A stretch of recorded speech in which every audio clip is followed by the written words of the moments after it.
تطيعون الله فاتبعون يحببكم. معزز ججز صاحبان اور میرے عزیز ساتھیوں، آج خاکسار کو جس موضوع پر تقریر کرنے کا موقع ملا ہے اس کا عنوان ہے کہ ہم تعلق باللہ کو کس طرح مضبوط بنا سکتے ہیں۔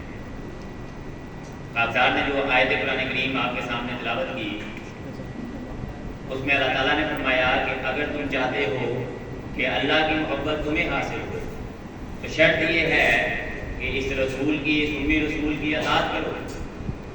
یہ رسول جو عرب کے ملک میں ان لوگوں کے درمیان آیا جو وحشی تھے اور ان کو ایسے با اخلاق انسان بنا دیا کہ حضرت مسیح موعود علیہ السلام نے اپنے ایک عربی قصیدہ کے شعر میں فرمایا کسبیکت الفتیانی کہ سونے کی ڈلیاں بنا دیا، گوبر کی طرح کی مانند قوم کو سونے کی ڈلیوں میں بدل دیا۔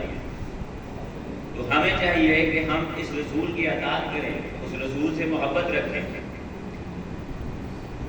خاکسار نے تعلق باللہ کے مضبوط کرنے کے لیے جو چیزیں بیان کرنی ہے وہ اس مختصر وقت میں بیان تو نہیں ہو سکتی، لیکن سب کا نام، چند کا نام گر کے ان کے بارے میں مختصر تفصیل بتا دوں گا۔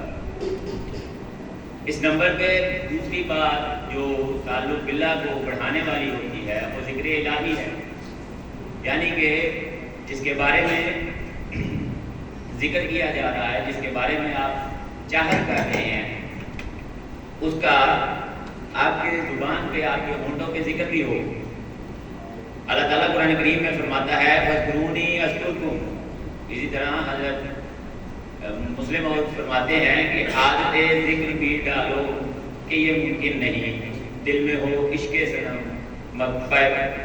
دل میں ہو عشق صنم، بے مگر نام، لب پہ مگر نام نہ ہو۔ حقیقی نجات کی راہیں قرآن کریم نے کھولی ہیں۔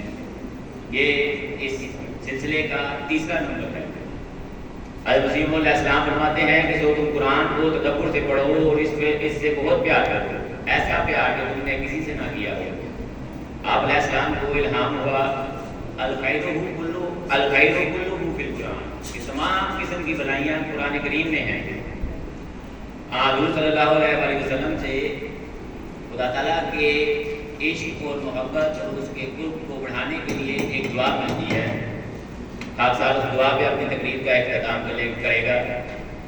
نبی پاک صلی اللہ علیہ وسلم فرماتے ہیں اللہم ارزقنی حبک و حب ما یقربنی الیک واجعل حبک احب الی من الماء البارد۔ اللہم صلی علی محمد و بارک وسلم۔